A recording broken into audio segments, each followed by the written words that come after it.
추적 잘 하셨어요? 네, 네. 오늘 우리가 공시법 이제 마지막 수업입니다. 그죠? 자, 3회차를 풀고 4회차는 한번 나눠드렸으니까 다다음 주에 마지막 정리하실 때 그때 참고로 한번 보시고 여기서 아직 모르는 게 있다면 그 부분 찾아보고 혹시라도 그 부분이 나오면 안 틀리도록 그렇게 하시면 됩니다. 그죠? 뒤에 해설지 달려 있으니까 보시고 하시면 됩니다. 자, 그리고 주의하실 거 시험 치시다가 지금 2차만 하는 분 안 계시죠? 1, 2차 같이 하시는 거죠? 1차 시험을 치고 1차 시험을 내가 조졌구나 라고 판단되더라도 그건 내 판단이지 국가의 판단이 아니에요. 채점은 내가 하는 게 아니고 국가가 하는 거거든요. 맞죠? 그래서 어쨌든 저쨌든 2차까지 모두 집중해서 끝내고 나오셔야 돼요. 실제로 옛날에 제가 이 부산 쪽에 수업할 때 거제에 학원이 2개가 있었습니다. 그 중에 하나 갔을 때 거기 있던 남자분 한 분이 시험 치러 갔어요. 1차는 조금 모자란다고 생각하고 2차는 오히려 넉넉하신 분이었는데 시험 치러 가서 1차에서 조금 난이도가 쉽게 나와주면 1차는 통과하고 2차는 막 분명히 합격할 거야 라는 생각했는데 민법이 너무 어려웠대요. 그래서 민법 풀어보니까 정확히 하는 거 5개밖에 없다. 그래서 조졌다. 그래가지고 1차 시험 끝날 때까지 멍하니 앉아있다가 끝나고 나서 바로 짐 싸서 집에 와버렸대. 그런데 채점은 자기가 하는 게 아니단 말이에요. 나중에 보니까 민법이 50점 근처에서 있고 개론이 70점 가까이 나와서 딱 점으로 1차가 합격한 거야. 그런데 2차는 응시도 안 했으니까 무조건 1년을 더 해야 되죠. 그래서 와가지고 술 한잔 같이 합시다. 선생님하고 같이 가서 그제니까 횟집에 가서 한잔 먹으면서 어리석은 짓을 했다고 그렇게 혼자서 막 통탄을 하더라고요. 1년 만에 끝낼 걸 2년 하게 됐다고. 2년 하게 됐다고. 아이고, 그죠? 그러니까 채점은 내가 하면 안 됩니다. 나는 이거밖에 아는 게 없고, 나머지는, 이건 것 같아, 저건 것 같아 하고 찍었는데, 그게 답인지 아닌지는 국가가 채점하는 거야. 내가 채점하는 게 아닙니다. 그죠? 마지막까지 절대로 어떤 과목이든지 어떤 한 과목이 나한테 굉장히 어렵게 느껴졌다. 그래서 그 과목이 내가 생각한 것보다 점수가 낮게 나올 것 같다. 그것은 내 판단이고 채점은 국가가 하는 거니까 마지막까지 최선을 다해서 시험 치고 오시면 돼. 맞죠? 그래서 맞춰지면 되거든요. 평균을 맞추는 시험이고 그러면 합격하는 거지 과목이 다 합격점이 나와야 되는 그런 시험이 아니잖아요. 그죠? 그렇게 하시면 됩니다. 너무 안타깝잖아요. 저도 그때 막 너무 안타까워서 이거 막 동생 같아서 막 집 박았었는데 그죠? 뭐 이런 놈이 다 있단 말이에요. 그죠? 그러지도 못하고 그랬습니다. 자, 그러면 3회 한번 풀어보시죠. 지금은 여러분들 그 개인 공부 시간이 지금 중요한 시간이에요. 그죠? 그리고 마지막 주 다음 주 하면 대부분 다 끝나죠. 마지막 주는 여러분이 마지막 한 주를 이용해서 전 과목을 다 보고 들어갈 수 있도록 해야 됩니다. 그래서 최소 하루에 한 과목씩 보셔야 돼.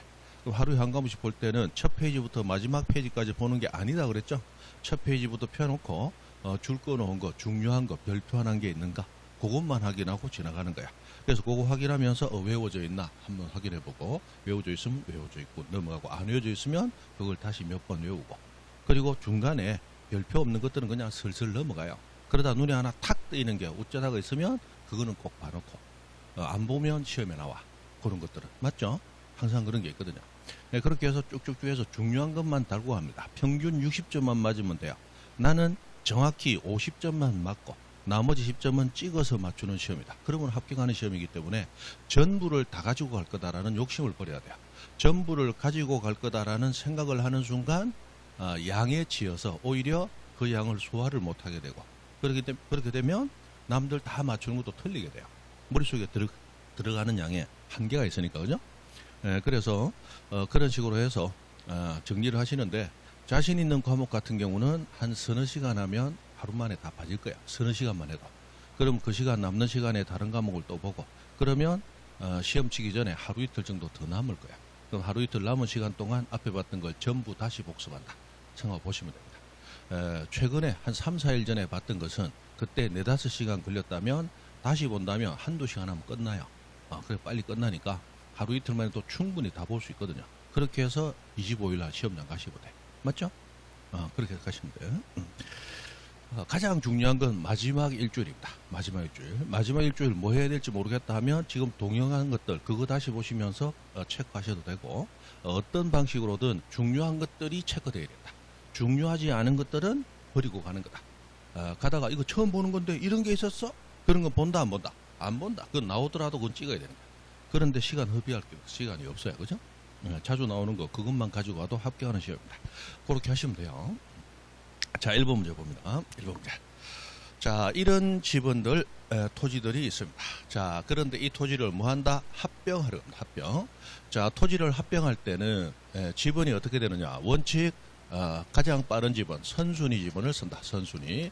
그런데 선순위가 부번이 붙어서 보기 싫은 지번일 때는 깔끔하게 본번으로 된 지번 중 선순위를 쓰면 되겠다. 그죠? 그래서 그냥 선순위를 하되 만약에 본번으로 된 지번이 있다면 본번 중 선순위를 써라. 이게 원칙입니다. 그러면 여기 지번이 여러 개 많은데 그 중에 본번으로 된 것이 203, 204 두 가지가 있네요. 그 중에 선순위가 203이니까 원칙 203번지로 하면 되겠죠. 그런데 자, 우리 분할이나 합병할 때 예외하고 나오는 거다. 예외. 자, 분할되거나 합병되는 필지에 주거나 사무실 같은 건축물이 존재할 때는 그때는 분할은 당연히 합병은 뭐 하면 신청하면 그러면 그 지분으로 부여해 주도록 되어 있죠. 자, 그런데 여기 보니까 201의 3번지에 주택이 소재하는 토지라고 되어 있네요. 그럼 주거 사무실 중에 주거가 있죠.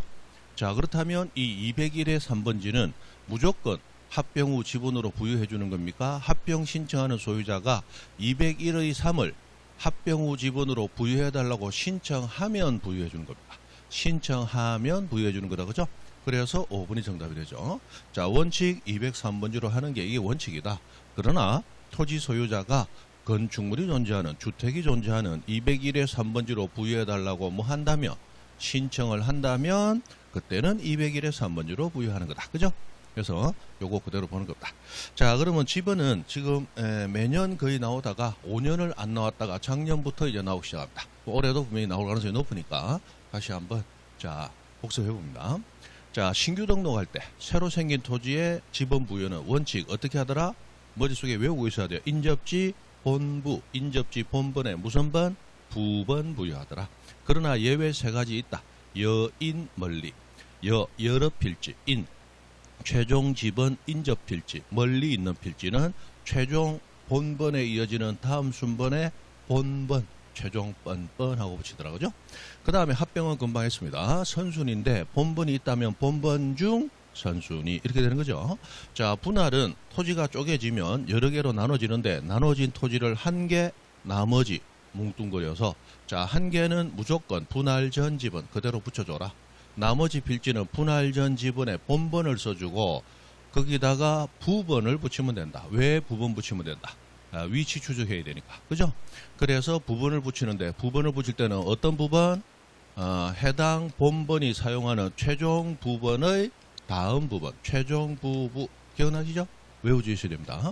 그리고 분할과 합병은 둘 다 똑같은 예외가 나옵니다.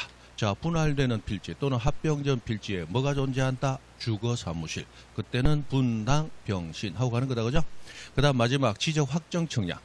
도시개발 사업 실시했어요. 그때는 도시개발 사업 실시되는 지역 내에 존재하는 많은 지번들 중에서 무선번으로만 된 거. 본번만으로 된 지번을 꺼내서 다시 부여해 주면 되죠. 근데 본번만으로 된 지번 중에서도 두 가지 본번은 안 쓴다 그랬어요. 사업지역 내에 100하고 본번이 있는데 사업지역 밖에 100의 7하고 본번이 있더라. 안과 밖에 본번이 같은 거 쓴다 안 쓴다? 안 쓴다. 그 다음에 101번지는 이렇게 크다란 토지라서 101번지는 사업지역 안과 밖 경계에 걸쳐있는 본번이네. 이 본번도 안 쓴다. 그죠? 해서 막 그렇게 하더라. 그러면 본번 수가 부족하면 어떻게 하느냐? 그때는 최종 뻔뻔 가든지 또는 블록식으로 간다. 그죠? 그거는 이름 정도 하시면 됩니다. 됐어요. 해서 막 그런 식으로 갔다. 요게 머릿속에 들어있어야 됩니다. 올해도 나올 가능성이 굉장히 높으니까. 그죠? 그 다음에 2번 지목에 관한 설명으로 옳은 것은 했습니다. 자, 지목은 매년 나오니까 무조건 외워져 있어야 됩니다. 28개 모두. 그죠? 그러면 1번 자, 교통 운수를 위하여 일정한 궤도 했는데 교통인데 궤도가 나왔어요. 궤도는 우리 기찻길 그 쭉 이어져 있는 튀어나온 그 이 쇳덩이가 궤도라고 하잖아요. 이 궤도가 나오면 지목은 도로가 돼야 된다, 철도용지 돼야 된다. 철도용지 돼야죠. 궤도가 나오면 철도용지입니다. 철도용지. 도로는 궤도를 달리는 게 아니고 평탄한 길을 달려야죠. 그래서 1번은 틀렸습니다. 자, 2번. 체육시설로서 영속성, 독립성이 미흡한. 이미 이렇게 나오면 원래 체육시설은 체육용지라는 지목이 돼야 되지만 영속성이 있다, 영속성이 없다. 없다라고 나오면 체육용지로 하지 아니한다. 이렇게 나와야 되겠죠. 자, 지목 설정 원칙이 우리 지적법에 의해서 세 가지 원칙이 법으로 정해져 있습니다. 첫 번째, 1필지에 지목 몇 개? 한 개만. 1필지 1지목 원칙. 요거 고수합니다. 자, 필지 하나당 지목을 하나만 등록해야 되기 때문에 용도가 여러 개 존재하는 토지는 어떻게 하느냐? 가장 주된 용도 하나로만 등록하게 되고, 그러면 주된 용도가 아닌 것들은 주된 용도인 것처럼 엎쳐서 같이 등록돼 버리죠. 그래서 중요하지 않은 것들은 주된 지목을 추정해서 한꺼번에 등록해서 필지 하나당 지목은 몇 개만? 한 개만 등록하라. 이렇게 된다고요. 그 다음 마지막 세 번째. 지목으로 등록되려면 일시 사용되면 된다. 영속적인 사용이 필요하다. 영속적인 사용이 필요해. 영속성 원칙이 요구되고 있어요. 그죠? 그래서 영속성이 없으면 지목으로 설정되지 아니한다. 그래서 영속성이 미흡한 나오면 그럼 체육용지 될 수 없죠. 그럼 뭐가 되는데요? 그럼 법이 정한다, 안 정한다? 안 정한다. 그건 알 필요 없다 그랬어요. 자, 3번. 일반 공중의 교통 운수를 위하여 교통 나오면 일단 뭐 차가 다니는 차도 도로가 되겠죠? 문제는 보행, 우리 사람이 걸어 다니는 보행에 필요한 일정한 설비 형태 갖춘 토지. 이걸 우리가 인도라고 부르잖아. 사람인자, 길도자. 사람이 다니는 길. 인도도 지목은 뭐로 한다? 도로로 한다. 그죠? 그래서 3번이 정답이죠.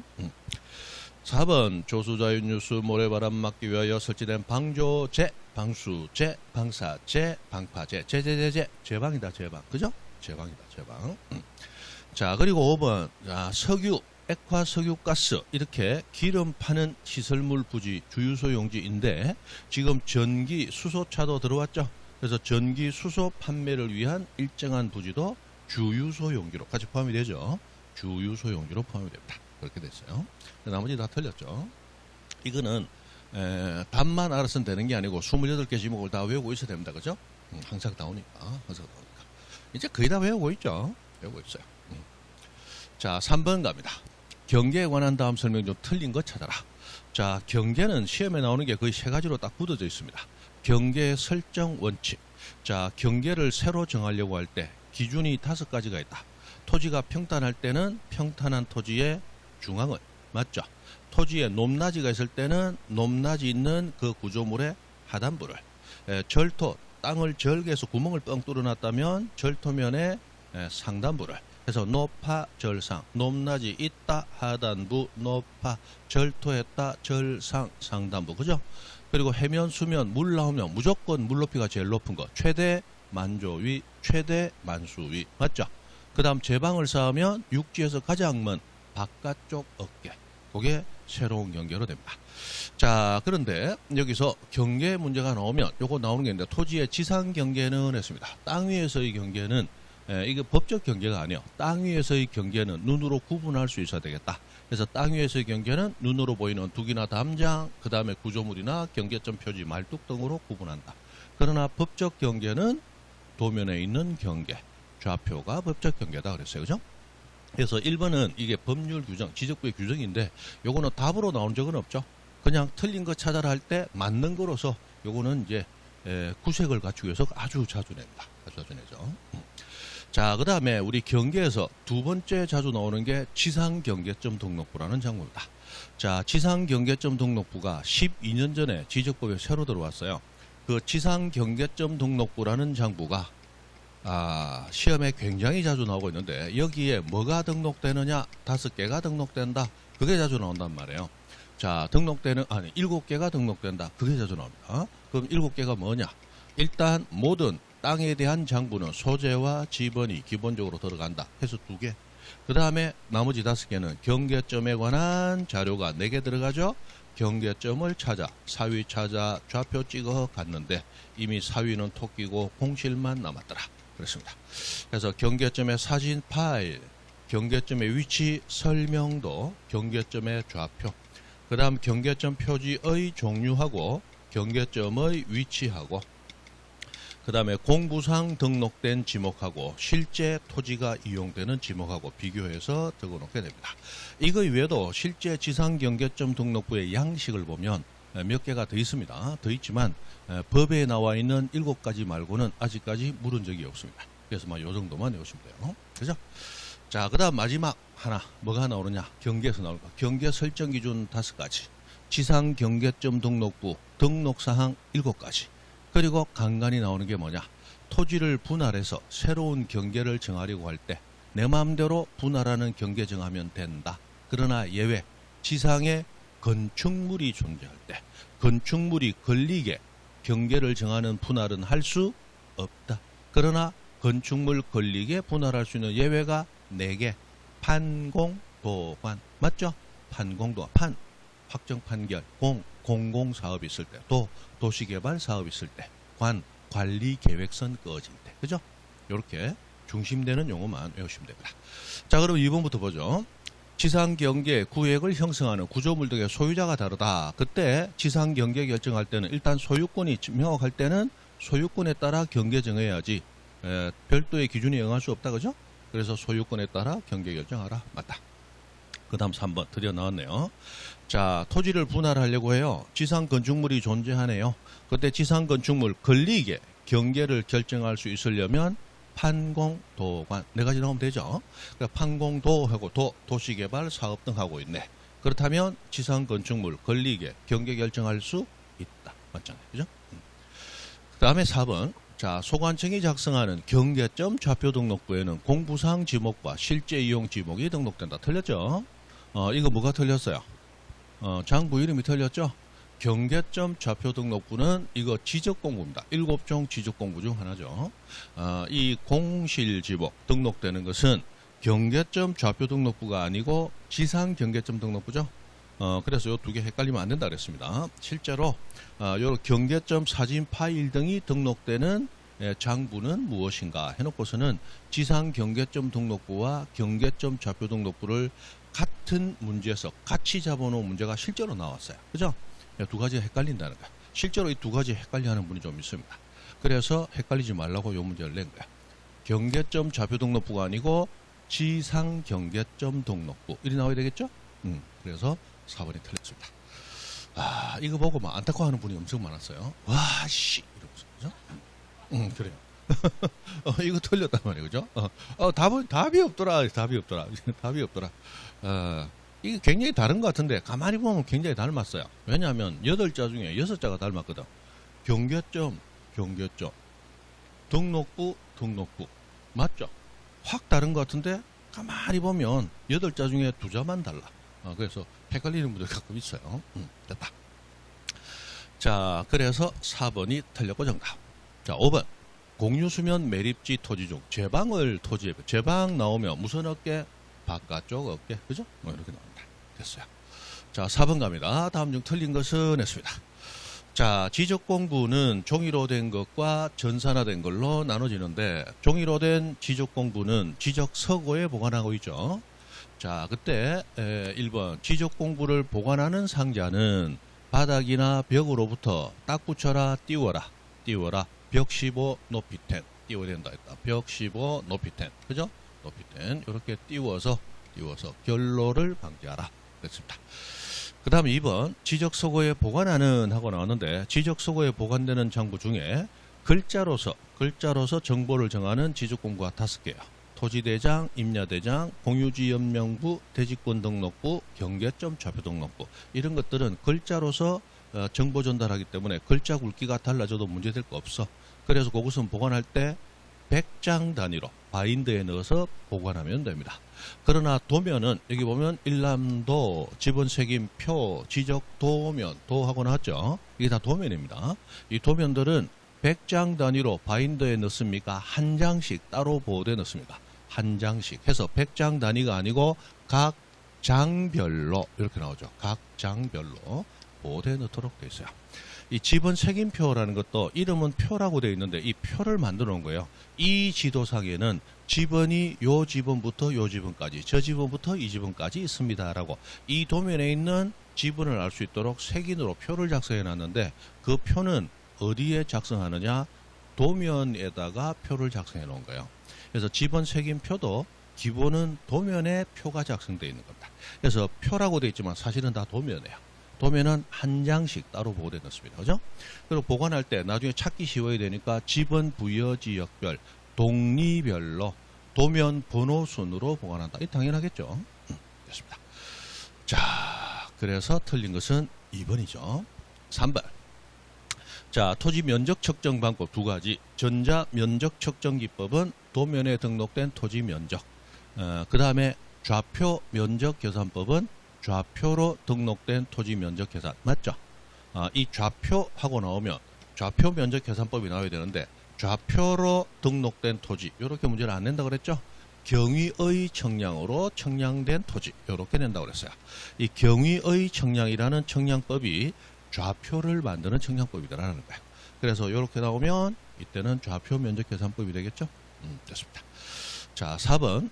지적위원회 의결이 확정되면 시도지사는 의결서 사본을 소관청에 보내야 한다. 이런 말 나왔는데, 자, 이건 나중에 우리 뒤에 들어가면 한 번 더 볼 겁니다.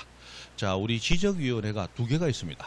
지방지적위원회, 중앙지적위원회. 그죠? 그러면 지방지적위원회 의결이 났어요. 그런데 심사청구인 및 이해관계인이 지방지적위원회 의결에 수긍하면 지적위원회 의결이 확정이 돼버리죠? 맞잖아. 또는 그 지방지적위원회 의결에 불복하면 재심사 청구할 수 있죠? 며칠 내? 90일 이내. 그럼 90일 이내 재심사 청구를 안 해도 지방지적위원회 의결이 확정이 돼버려요. 또는 재심사를 청구해서 중앙지적위원회까지 넘어갔다. 그럼 중앙지적위원회 심의 의결이 났다. 그럼 중앙지적위원회 위에 상급위원회가 더 있다, 더 없다? 더 없어요. 그래서 중앙지적위원회 심의 의결이 나면 무조건 확정돼 버립니다. 그럼 이 확정이 되면 이 의결된 내용에 따라 기존의 지적공부에 등록된 내용을 고쳐야 되는 경우도 있을 수 있겠죠. 그래서 의결서를 보관하는 이 관공서가 시도지사예요. 시도지사가 지적위원회 의결서를 보관하고 있죠. 그런데 의결서 원본은 시도지사가 보관하되 의결서의 사본을 만들어서 지적공부를 현실적으로 관리하는 관청. 지적공부 관리하는 관청이 누구예요? 소관청이죠. 그 소관청에다가 의결서 사본을 보내주는 거야. 왜 보내주느냐? 야, 의결 내용이 이렇다. 그러니까 이걸 참고 삼아 지적공부 기재가 고쳐져야 될 게 있으면 네가 고쳐야 될 거 아니겠니? 하고 내용을 가르쳐 주는 거야. 되죠? 그래서 의결서 사본을 지적공부를 보관하는 누구에게? 소관청에 보내야 한다. 라는 게 나오는 겁니다. 그죠? 아마 요런 지문은 처음 볼 거예요. 그죠? 처음 볼 거예요. 그 다음 5번. 지적공부의 등록사항이 토지 이동 정결에서 내용과 다르게 정리. 자, 뒤에 보면 직권으로 정정한다. 라고 해서 등록사항의 직권 정정 사유가 모두 9가지가 있습니다. 그 9가지는 대부분 보면 지적공부의 내용이 잘못 정리되었다. 잘못 입력되었다. 뭐 이런 식으로 나오는데 딱 두 개가 무엇의 내용과 다르게 정리되었다. 잘못 정리가 아니고 다르게 정리되었다. 이렇게 나오는 게 두 개 있다고 그랬죠? 다르게 정리. 무엇과 다르게 정리? 측정과 다르게 정리. 자, 지적 청량의 성과와 다르게 정리. 성과와 다르게 정리. 또는 토지 이동 정리 결의서 내용과 다르게 정리. 그래서 두 가지 자료가 나와야 된다고 그랬죠? 그래서 틀리게 될 때는 이 두 가지 서류가 아닌 다른 서류 이름으로 살짝 바꾼다 그랬습니다. 그죠? 그래서 외워야 된다. 그래서 요 두 가지 경우 직권 정정할 수 있다. 맞네요. 나머지 다 맞고 2번만 틀렸죠. 그렇습니다. 자, 5번 가봅니다. 토지대장 좌표등록부 공통등록 사항은 했습니다. 요건 뭐 그냥 우리가 외우고 있는 거 그대로 가면 되죠. 자, 소재 지번과 장번호, 페이지는 어느 지적공부나 다 있다. 그리고 지목부터 목도장, 축도장, 면장, 이장, 공장, 등장 나온다. 그죠? 그 다음에 공대에만 지분이 있고 공대에만 도번 없다. 그리고 19자리 숫자로 된 고유번호는 어디에만 없다. 도면에만 없다. 그죠? 그럼 끝난 거예요. 자, 도면번호 자, 공대에만 도번 없다. 공유지 연명부 대지권 등록부에만 도번 없다. 그럼 토지대장 좌표 등록부에는 도면번호 다 있다, 그죠? 다 있어. 공대에만 도번 없으니까. 그리고 토지의 이동 사유는 2장이므로 토지대장에만 있고 좌표 등록부에는 없네. 요거는 세모. 자, 소유자에 대한 것은 모든 대장, 토지대장, 임야대장, 공유지 연명부, 대지권 등록부에만 있죠? 좌표 등록부에는 없네. 요거 세모. 공통은 아니다. 토지 고유번호 19자리 숫자는 도면에만 없다. 그럼 이거 도면들 아니니까 여기는 공통으로 다 있네. 자, 토지 면적은 면장, 2장, 공장, 등장, 면장이므로 토지대장, 임야대장에만 있죠? 좌표 등록부에는 없네. 그러면 공통등록상은 기역과 리얼, 길이 1번이죠? 이렇게 나옵니다. 그죠? 이거 못 맞추면 안 됩니다. 맞춰야 돼요. 지적공부 등록상 골라라 하는 거는 무조건 나온다, 그죠? 매년 나오고 있습니다. 매년 나오고 있어요. 자, 6번 지적공부를 복구하려고 합니다. 자, 복구자료 모두 7가지가 있고 그 7가지 중에 2개는 소유자 복구자료로도 쓰이죠. 자, 소유자 복구자료 인동시에 토지표시 복구자료인 것은 등판, 등기부와 판결이다, 그죠? 등기부 판결. 그러면 지적공부를 복구할 때 복구자료 원래 7개가 있다. 이게 토지표시 복구자료인데 7개가 있어요. 그럼 등기부와 판결 2가지는 기본적으로 다 있으니까 나머지 5개만 외우면 된다. 그 5개는 등, 결, 소복 하고 외우고 있다, 그죠? 등, 결, 소복. 자, 등이 결리고 결리면 소복 입은 아가씨가 등 두드려 준다. 공부하라고, 그죠? 어떤 이유로 소복 입었다. 공부에 한이 맺혀 죽은 귀신이다 그랬죠? 그랬어요. 자, 등은 뭐예요? 지적공부의 등본. 결은 청량의 결과도. 맞죠? 또 하나 결은 토지이동 정리 결의서. 그 다음에 소는 소관청 작성 발행해준 서류. 복은 복제된 지적공부. 이렇게 나옵니다. 그죠? 5가지 고르면 되죠. 자, 그러면 일단 등기부와 판결부터 찾아본다. 등판. 근데 없네. 없다. 그럼 지적공부 등본 찾아본다. 등결소부 없네. 그러면 결, 청량의 결과도 여기 있네. 2번째 결, 토지 이동 정리 결의서 여기 있네. 3번째 소관청 작성 발행 여기 나왔네. 그 다음에 마지막 복제된 지적공부 여기 나왔네. 그러면 복구자료에 해당하는 거 모두 몇 개인가? 디귿 빼고 하나, 둘, 셋, 넷, 4개다, 그죠? 4개 이렇게 나옵니다. 이거는 이 문제 자체가 벌써 난이도가 높은 거예요. 보통은 어떻게 나옵니까? 1개, 2개, 3개, 4개 이렇게 안 나오고 1번에 기역, 디귿, 2번에 기역, 디귿, 리얼 이렇게 해서 잘하면 다 몰라도 짜집기 잘해서 맞추는 문제도 가끔씩 나오죠. 그렇게 나오지 이렇게는 잘 안 나옵니다. 잘 안 나옵니다. 우리 이제 연습을 하니까 확실히 알아라라는 의미에서 이렇게 된 겁니다. 그죠? 자, 7번 갑니다. 토지 이동에 관한 다음 설명 중 틀린 것은 했습니다. 자, 토지 이동 기본적으로 신청 의무 있다. 며칠 내? 60일 내. 그러나 바다로 된 토지의 등록 말소만은 며칠 내?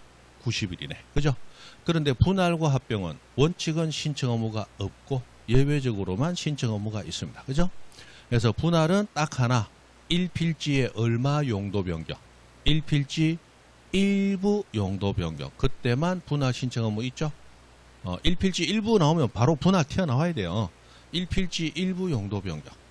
우리나라는 1필지에 지목 몇 개? 1필지 1지목 1개만 둬야 되잖아. 맞죠? 그런데 1필지의 일부의 용도가 바뀌었네. 그럼 용도가 바뀌었으면 지목이 바뀌었다는 얘기죠? 그거 또 등록하면 1필지 몇 지목 된다? 2지목 안 되잖아. 그러니까 그때는 용도 바뀐 부분을 어떻게 하라? 분할해서 새로운 한 개 필지로 만들어줘라. 라는 거. 그때만 분할 업무가 있죠. 그래 됩니다. 자, 대충 그정도 하시고 그러면 1번부터 봅니다.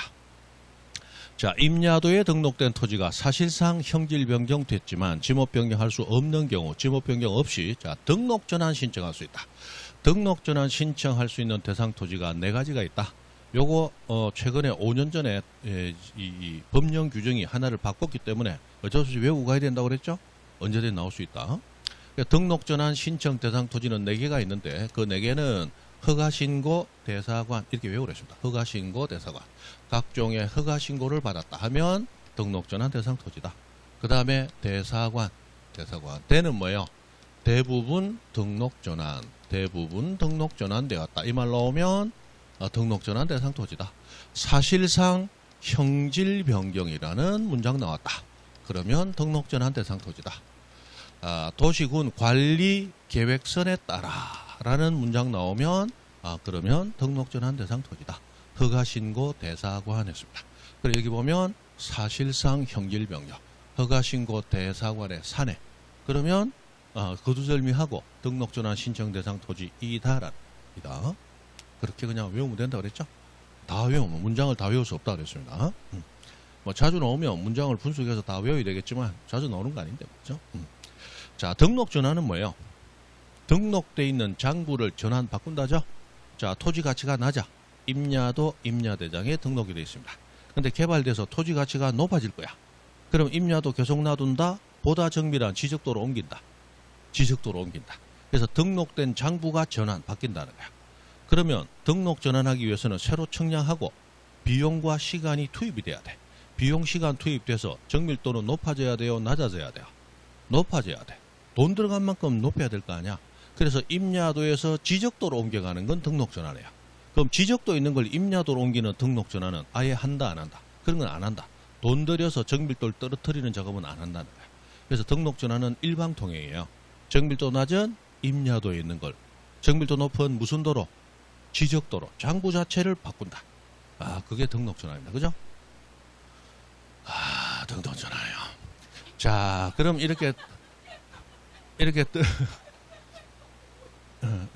등록 전환을 해가지고 여러분 반응 보니까 하길래 아이고 그죠? 자, 등록 전환하면 그럼 옛날에 우리나라의 토지 면적은 도면에서 재잖아요. 맞죠? 그러면 옛날에는 임야도라는 정밀도 낮은 도면에서 면적을 쟀었어요. 그런데 지금은 보다 정밀한 지적도로 경계가 새로 정해졌잖아요. 그러면 옛날 면적 그대로 쓸까요? 보다 높은 지적도 이용해서 면적 측정 새로 해줘야 될까요? 면적 측정 새로 해준단 말이에요. 그럼 그 면적이 옛날하고 같으면 문제없어.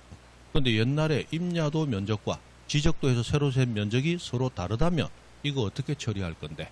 요게 등록 전환에서 그나마 한 5년에서 한 8년 주기로 한 번씩 나와주고 있습니다. 그래서 그게 이제 2번 지문이에요. 그죠? 그래서 등록 전환을 했을 때 면적을 정하는데 옛날 임야대장에 등록되어 있는 면적, 임야도에서 잰 면적이에요. 임야대장에 등록하죠. 그리고 등록 전환될 새로운 면적에 오차가 있네. 그 오차가 허용 범위 이내 사소한 오차일 때는 어떻게 하고 허용 범위 초과 막대한 오차가 있을 때는 어떻게 할 것이냐. 이 두 가지로 나눠서 이게 가끔 시험에 나오더라고요. 그죠? 자, 이때 이 오차는 어떻게 해결하느냐? 일단은 결론은 똑같습니다. 자, 면적은 옛날에 정밀도 낮은 면적으로 갈까요? 보다 정밀한 새 면적으로 갈까요? 보다 정밀한 새 면적으로 가는 거야. 오차 범위 이내든 초과든. 그럼 무슨 차이가 있는데? 오차 허용 범위 이내일 때는 사소한 오차만 있는 거죠? 그럼 옛날에 잘못된 면적을 어떻게 할 거냐? 사소한 오차에 불과하니까 놔두고 그냥 새 면적으로 가면 돼. 그래서 오차 허용 범위 이내일 때는 등록 전환 될 면적, 새로운 면적을 등록 전환 면적으로 결정하고 옛날에 조금 잘못된 면적은 무시하고 그냥 가라 이렇게 돼 있단 말이에요. 그런데 허용 범위를 초과해서 너무 많이 달라. 이때는 새 면적으로 가되 옛날 거 무시하고 놔두고 간다. 옛날 걸 직권으로 정정하고 간다. 옛날 것을 직권으로 정정 후 등록 전환하는 거야. 자, 허용 범위 이내 옛날 거 놔두고 그냥 새 면적으로 가면 돼. 허용 범위 초과 옛날 거 고쳐놓고 새 면적으로 가. 그죠? 그래 있다고요. 여기 이제 가끔씩 나오는 거야. 자주 나오지는 않습니다. 혹시 맞고 그 다음 3번. 자, 지적공부에 등록된 1필지의 일부. 이제 필지 일부 나오면 벌써 그 다음에 용도 변경되었다. 이 말이 뒤에 나오는 거야. 필지 일부만 용도 변경되었다. 그 용도 변경된 걸 또 등록하면 1필지 2지목이 되니까 안 돼. 그래서 용도 변경된 일부를 어떻게 하라? 분할하라. 60일 이내 사유 발생일부터 60일 이내 분할 신청을 하라. 이랬단 말이야. 이 60일 내 분할 신청 안 하면 어떻게 됩니까? 아무 일 없어요. 그죠? 벌칙이 없기 때문에 만수무강 무병장수. 그죠? 그랬어요. 오히려 더 건강하게 산다 그랬죠? 나쁜 짓 하고 안 들키면 오히려 기분이 업돼서 그죠? 오히려 더 건강하다 그랬어요. 더 건강하다. 그래요. 그래서 요렇게 되더라. 자, 그러면 1필지 일부 용도 변경이 있을 때는 분할 신청만 하면 된다. 용도가 바뀌었으니까 지목을 바꾸는 지목 변경 신청도 함께 해야 된다. 지목 변경 신청 함께 해야 되겠죠? 그렇습니다. 그죠? 됐습니다. 자, 그리고 4번. 토지를 분할하는 경우에 했습니다. 분할. 우리 열심히 하던 그 누군가 비었더라. 대한시가 안 나오는구나. 그죠? 일자만 합니까? 오늘 왜 안 나왔지? 왜 안 나왔어요?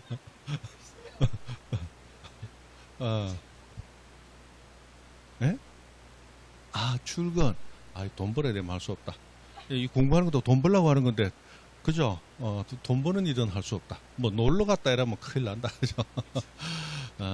됐습니다. 됐습니다. 자, 틀린 것은 1번, 4번. 자, 토지를 분할하는 경우. 공부 잘했는데 뭐 포기할 이유가 없지. 자, 토지를 분할하는 경우 하고 나왔는데 주거 사무실 주사 나왔어요. 그러면 분당 병신. 그럼 분할은 당연히 분할 전 지분을 건축물 존재하는 필지에 부여해 줘야 되는 게 맞죠. 당연히 부여해 줍니다. 그런데 여기 보니까 건축물이 있는 필지에 대해서 신청이 있으면 분할 전 지분을 우선 부여. 틀렸다. 신청과 상관없이 당연히 우선 부여해 주는 거다. 그죠? 그래서 합병 나오면 신청 있어야 하고 나와야 되고 분할은 신청하고 나오면 안 된다 그랬어요. 그래서 4번이 틀렸죠. 자, 5번. 합병하려는 토지 일부에 저당권 등기가 있는 경우는 합병이 불가능합니다. 왜냐하면 합병하려는 토지 일부에 저당권이 있어서 합병하고 나면 합병 후 토지 전부에 저당권이 있는 거예요. 원래 있었던 그 부분에만 저당권이 있어요. 원래 그 부분에만 계속 저당권이 있겠죠. 그럼 합병 후 토지 일부에만 저당권이 존재하는 결론이 나오는데 저당권은 부동산 일부에 존재할 수 없다. 부동산 일부에 존재할 수 있는 것은 찌찌 전인뿐이다. 그래서 저당권이 있을 때는 합병이 안 되는 거야. 다만 합병하려는 토지 전부에 내용이 동일한 저당권이 다 있더라. 등기원인, 일자, 접수일자 모든 게 동일한 저당권. 그때는 합병할 수 있다. 맞죠?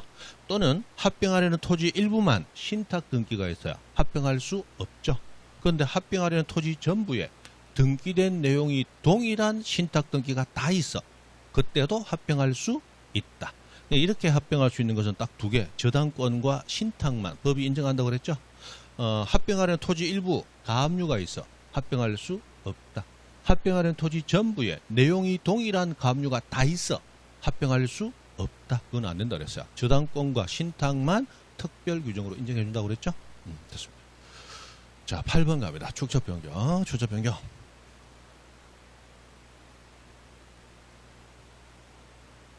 빨리 하고 여러분 공부 시간을 드리려 했는데 좀 늦었다. 그죠? 자, 축적 변경에 관한 다음 설명도 틀린 것을 했습니다. 자, 축적 변경 나오면 축적 변경은 지적도에서만 합니다. 임야도는 축적 변경이라는 게 없습니다. 자, 축척을 바꾸면 축척만 바꾸는 게 아니고 토지 표시, 면적까지 다 새로 정하기 때문에 재산권에 변화가 올 수 있죠. 그래서 축적 변경 절차는 굉장히 까다롭다. 그래서 축적 변경하려면 일단 동결성, 동의, 의결, 승인 절차를 차례대로 거쳐야 된다. 동의, 의결, 승인. 자, 동의는 소유자가 하는 것이고 의결은 위원회가 하는 것이고 승인은 시도지사, 대도시장이 하는 것이다. 자, 동의할 때 소유자가 얼마 동의해 줘야 돼요? 동사미 3분의 2 이상. 그죠? 3분의 2 이상 동사미. 동의는 3분의 2 이상이야. 근데 나중에 축척변경위원회 위원으로 소유자가 참여해야 됩니다.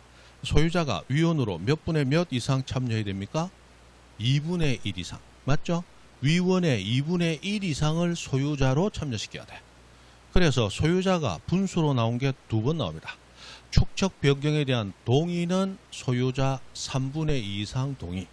축척 변경위원회 위원으로는 소유자가 2분의 1 이상 참여. 맞죠? 그렇게 되어 있습니다. 그래서 하나라도 확실히 알자. 그래서 동의는 3분의 2 동사미. 동사미. 그죠? 동사미. 동사미는 누구예요? 연마할의 장가목간 총각이라고 그랬죠? 이름만 딱 봐도 벌써 동사미. 이 장가갈 만한 이름이다 아니다? 아니죠. 장가가려면 부모님 빨리 이름 바꿔줘. 동스티브 이런 식으로 바꿔줘야 장가를 간다. 그죠?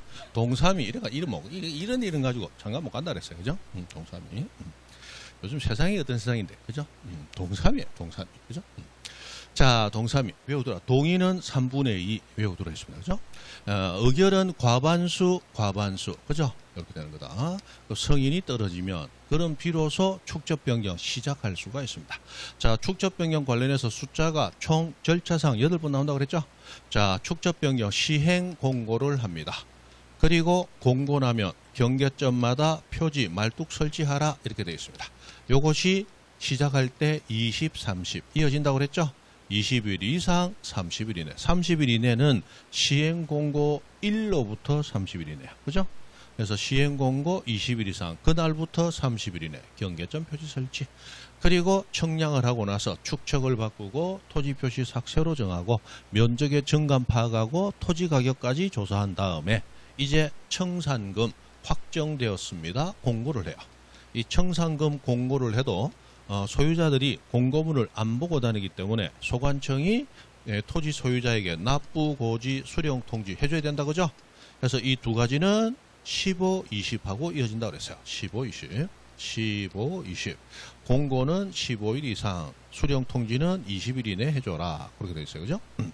해서 시작할 때 20, 30, 중간에 15, 20 이렇게 한다. 그리고 청산금 자체에 이의가 있다. 그러면 이의는 제기할 수도 있고 이의 제기하면 거기에 대해서 심의 의결이 이루어져야 되는데 두 가지 다 1개월, 1개월 이내 하는 것이다. 자, 이의 제기 누구 멱살 잡아라? 시다발이 멱살 잡아라. 소관청 멱살 잡고 이의 제기하라. 그러면 의결해 주는 것은 언제나 위원회 대감이 하는 거다. 그렇습니다. 그리고 실제로 돈을 내고 받는 것, 돈을 수령하는 것과 돈을 납부하는 것과 수령하는 것은 둘 다 6개월 이렇게 되어 있죠? 6개월인데 자, 납부는 납부 고지를 받은 날부터 6개월이고 수령은 수령 통지를 한 날부터 6개월 이렇게 되더라. 그래서 20, 30, 15, 20 1월 6월 이렇게 가는 거다 그랬죠? 그렇습니다. 됐습니다. 그대로 잘 외우시면 돼요. 자, 그러면 여기서 이제 문제 한번 봅니다.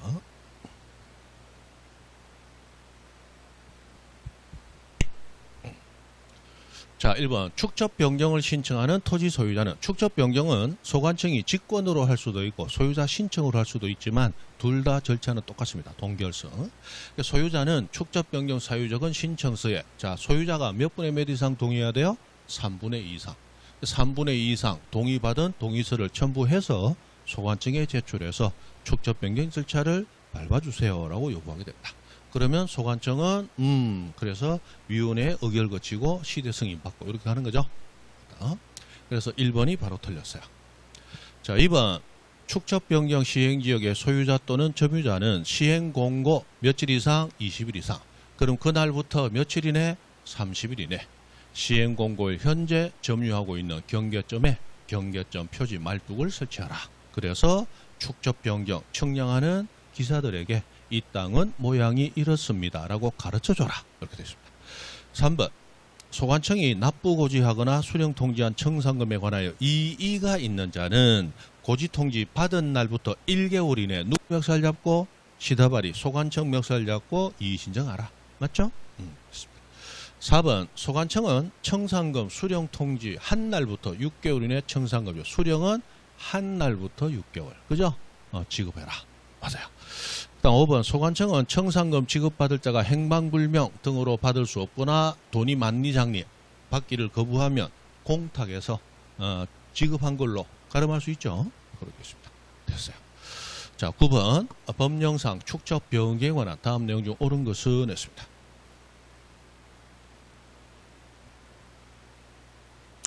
자, 기억 축적변경위원회 위원 중 3분의 2 이상을 소유자로 틀렸어요. 소유자가 위원회의 2분의 1 이상을 차지해야 되죠.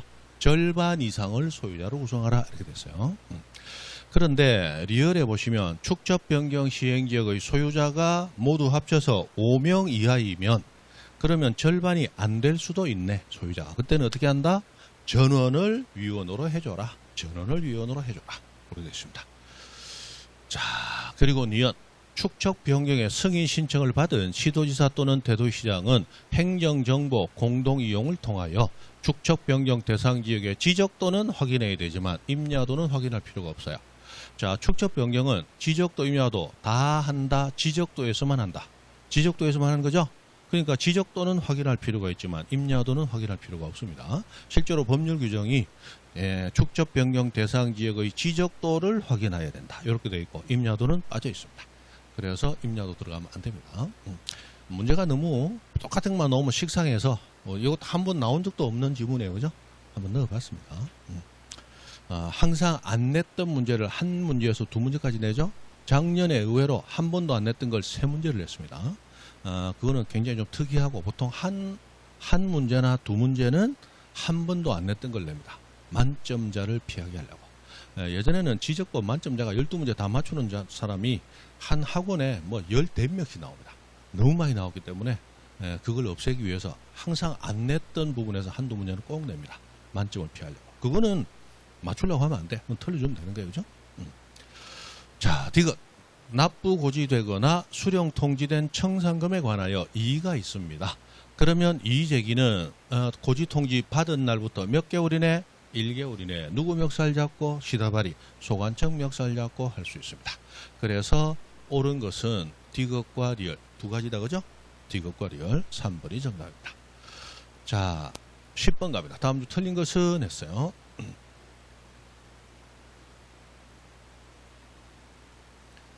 자, 정보 처리 시스템하고 나왔는데 우리 종이로 된 지적 공부와 전산화된 지적 공부는 보관자, 보관 장소, 보관 방법, 공개 방법이 다 다르다. 그러면 자, 종이로 된 지적 공부하고 전산화된 정보 처리 시스템하고 자, 보관자는 소관청이 지적 공부 보관하더라. 근데 전산화된 것은 관할 시도지사, 시군구청장이 보관하더라. 맞죠? 시군구청장이 보관하더라. 보관장소는 지적공구는 지적서고에 요거는 지적공구 관리체계라고 되어 있는데 대충 하시면 되고 자 보관방법으로서 종이로 된 지적공구는 원본만 존재하고 복제본을 못 만든다고 그랬죠? 비용시간 때문에 못 만들어요. 그래서 원본을 엄중하게 보관하기 때문에 원칙 보관장소 밖으로 반출할 수 없다. 이렇게 관리하게 됩니다. 그러나 예외적으로 두 가지 경우 반출 가능하다. 첫 번째 천재지변이 있든지 또는 두 번째 상급기관 누구 승인? 시대 승인 받든지. 그죠? 자, 시대 승인 받아 하는 거 딱 세 개. 축, 반지, 반의 반줄이네. 그죠? 이렇게 나옵니다. 그럼 정보 처리 시스템은 바로 비용과 시간이 얼마 들지 않기 때문에 복제를 하면 되겠죠? 전산화된 것은 컴퓨터가 복제하니까 복제하면 돼요.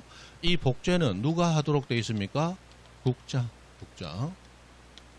그래서 처복은 처리 시스템 복제는 국장, 종합공부 복제는 소관청, 처복은 국장, 종복은 소관청. 두 가지밖에 없다. 그죠?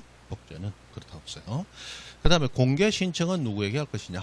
자, 종이로 된 것은 종이로 된 장부를 보관하는 그 소관청. 그것을 해당 지적 소관청. 이렇게 표현하죠? 해당 지적 소관청. 이렇게 표현합니다. 그러나 전산화된 것은 전산망으로 연결이 되어 있기 때문에 전산 자료가 본체가 존재하는 그곳에 굳이 갈 필요 없죠? 망만 연결되어 있으면 됩니다. 그래서 소관청이라고 표현할 것을 옛날에 뭐라고 표현했냐? 특별자치시장, 우리 세종시장 얘기하는 거죠?